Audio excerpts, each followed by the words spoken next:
Hello architects and welcome back to another RPG Architect tutorial. My name is Bert and today we're going to be giving the enemies a fighting chance. We're going to be adding enemy skills into our battle system so that we're not just beating up on these blobs all day, right? So let's jump into our database. We are already here on the enemies tab. We're going to select our blob, and if you see here down at the bottom we have the battle programming section. Now if we hit the plus button we get this new option that pops up here. This is where you determine the enemy's actions in battle. And at the top you have a couple of check boxes. You can ignore the counter requirements, so ignore if the enemy needs to reach a certain level on their counter to take the actions that we will list out here. You can ignore user requirements, so things like MP or SP, things like that. That's good for boss fights when you want to make sure that the boss can always use skills or magic or stuff to remain a threat through the battle. You can interrupt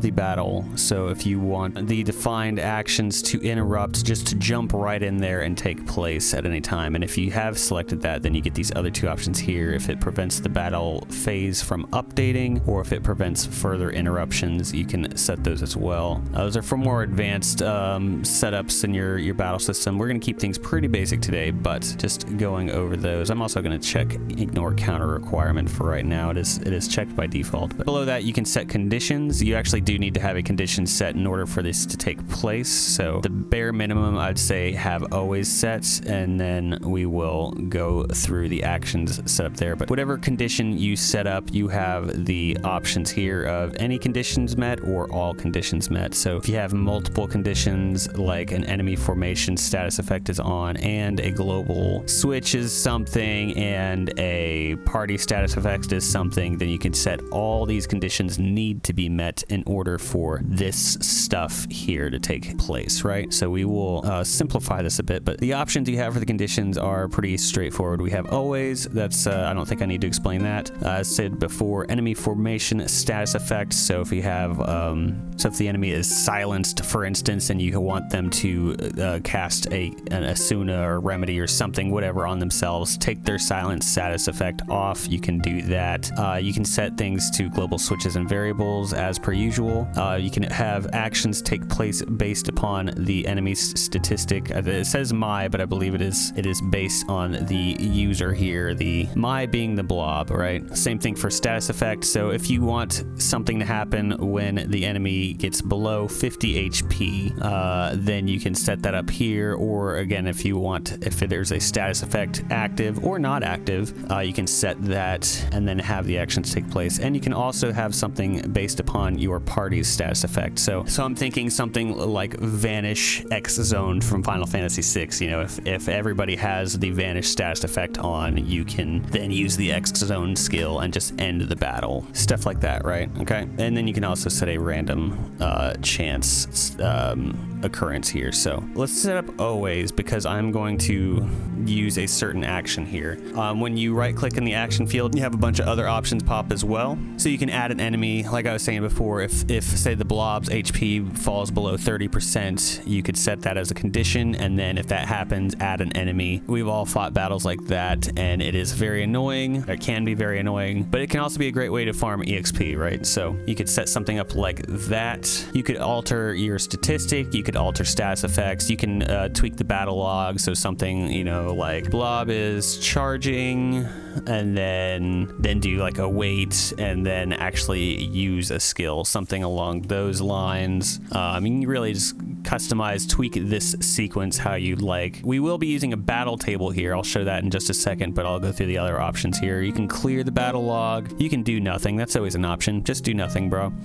You can do something, adjust global switches or variables. You can replace the enemy. So say you're in like a boss fight and you have a boss with multiple phases. You get them down to below 50 HP, then you replace them with another enemy in your database, you know, Frieza form 2, Frieza form 3, perfect cell, you know, stuff like that. So you can replace this enemy with another one in your list, and you can maintain the counter or turn order as well there. And then you can also set the battle pose. We won't really need to do that with the way I have things set up. I'm just using, you know, the basic flat sprites for enemies. We don't have multiple complex sprite sheets for our enemies here, so that wouldn't really apply. But if your sprite sheets for your enemies were as detailed or as complex rather as like your hero sprite sheets, you could do that, set battle poses, then have them perform a certain attack, that kind of thing. You can just use a skill, just use a flat out, just use a skill when these conditions are met.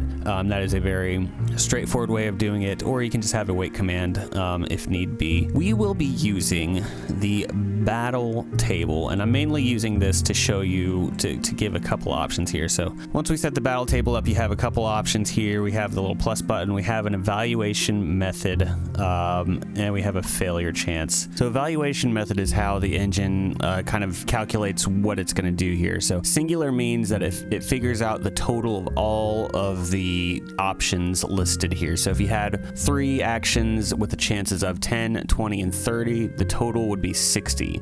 Then the engine would create a range for each and roll to see what it gets. So for example, 0 to 10 for the first one, 11 to 30 for the next one, since the chance was 20, and the last one would be 31 plus. So it only does 1. So it rolls and then it picks one of those. Cumulative is similar to singular, like it uses the same range idea, but it does everything up to what's rolled. So if we use the same values from the previous example and it rolled a 25, it would do the first and the second action because you surpassed the requirements for the first one and got smack dab in the middle of the second one. And then reroll tries to do every single action here. So it re-rolls a value for each one. It's kind of like a mix between cumulative and singular, but it works by doing something like I have a 10 in 60 chance for the first one. I roll a 22, I don't do it. Okay, next one's range is 11 to 30, I roll a 10, I don't do it. Next one is 31 to 60 range, I roll a 45, okay, let's do this action. So there's a chance you could do each action listed if you have it set to reroll, okay? Does that make sense? But those are your options. I'm gonna leave it on singular. I'm not gonna adjust my failure chance, but let's hit the plus button and do use skill twice. So now we have, this is our move table essentially. These are the move options, the skill options that the blob can have.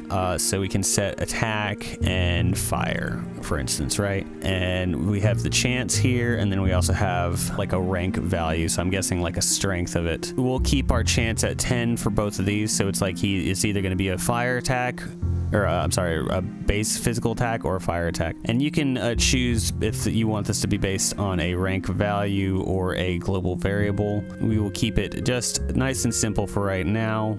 But as with most things in RPGA, there's a lot of customization you can do. You can really get into the nitty gritty. You can make it as simple or as complex as you want, right? So this setup here, we will now have a blob that will either attack physically or he will use fire. Now I did select the base attack and base fire, the same ones that our party uses, but if you'll notice down here, I have E attack and E fire.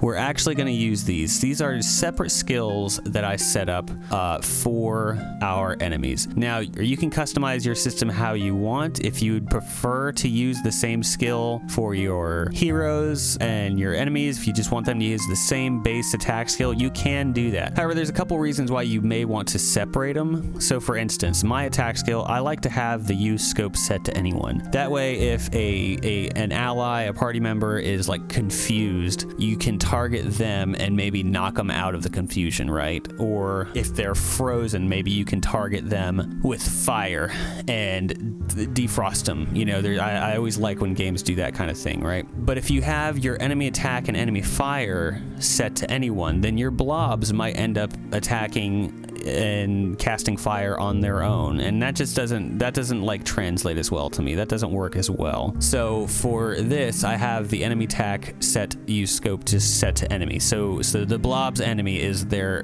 target, right? You don't want to set it to ally. That's not your allies. This is the blob's enemy, the blob's ally, right? Another reason you might want to use separate skills for enemies and heroes is MP costs. So it's like if there's a few ways to do it, but if you want the enemies to just ignore the cost and not have to worry about MP usage, then you could always check it here under this skill. Just check it once and forget it. You could also check it individually, like I was showing over on the battle actions page, but you could also just set it here where you wouldn't want that for your heroes. You want your heroes to actually require user cost, right? And then another reason is actually because of action sequences. So because we have like a static enemy sprite, if we go to like our cast spell action sequence, for instance, we have the battle poses sequence here, or element here in this sequence, and that can cause some issues if your user doesn't have different battle poses. So for instance, we'll set this sample user as the blob, the target is the hero, and we hit play.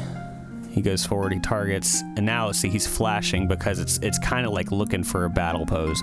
You could work around this in different ways, but I find this the easiest is just to set up a different sequence here for the blob where you don't have that involved, right? It's just a simple blob moves forward. There's the little color flash. You have the animation of whatever spell he's casting. You have the results modifier or the results display, and then you have the blob move back. Okay, and so those are just a couple reasons why you might want to separate your enemy attacks and action sequences from your heroes. Again, it is up to you how you want to set things up. It might not be necessary for you, but it's just a few things for you to consider as you're setting things up in your project. Okay, and then one more thing I'm going to jump back to action sequence. Make sure you have results set on your enemy action sequences as well. If you're not seeing damage to display over your heroes, check your action sequence. Make sure you have the result element listed, and make sure you have is target result, not like is user result. You want it to be the results over the target of the action. Okay, just pointing that out there. All right, and so I think that's everything that we need to go over. Let's go back to our blob real quick. I did make adjustments to his stats in case you were wondering. I gave him a little MP. I gave him more strength so he can actually pose a threat. I gave him some magic power too, and I upped his speed so that they would actually get some turns in. But we just have this battle table really as our program, and now let's see what happens when we run it. All right, we got 3 blobs. I'm just gonna have the party defend here. So healer defends, hero defends, blob moves forward, he casts fire. You see the hero's HP hits 0. The next one just used an attack, and so the healer is still alive, but she is low on HP. Let's use defend for the mage. Okay, the healer is now down, and the mage is defending. The mage is now down, and we get the sad defeat music. So that works. Our enemies are now attacking, but you may notice our heroes are still standing. We get the sad music, but it loops over and over again. So that's what we're going to be going over next week, I believe. We will be adding a game over screen. We will be knocking our heroes down. We will be taking care of those little loose ends there. I thought about doing it in this video too, but it might just be better just to break that up into 2, just to keep things simple. Okay, so I hope you did enjoy today's video. I hope that helped. A lot of customization available to you here, so it's just a matter of preference on how you want to set things up. If you did enjoy this video, please be sure to leave a like, a comment, and subscribe. If you have not picked up your copy of RPG Architect, please do so. It is still in early access, but it is very capable of taking care of your RPG needs. You will not regret it, trust me. And also, if you've enjoyed my tutorials, if you've enjoyed my music, if you've enjoyed my commentary, if you just want to get to know me a little bit better, you can do so by supporting me over on patreon.com/bitbybitsound. Literally hundreds of songs for you to use in your RPGA projects. Over 500 actually. Rumors say it's even over 6, but I haven't counted in a while. But yeah, please, if you would like to support me further, please do so over at patreon.com/bitbybitsound. It is much appreciated. All right, you guys have been amazing. I have been Bert, and I will see you on the next one. Bye-bye.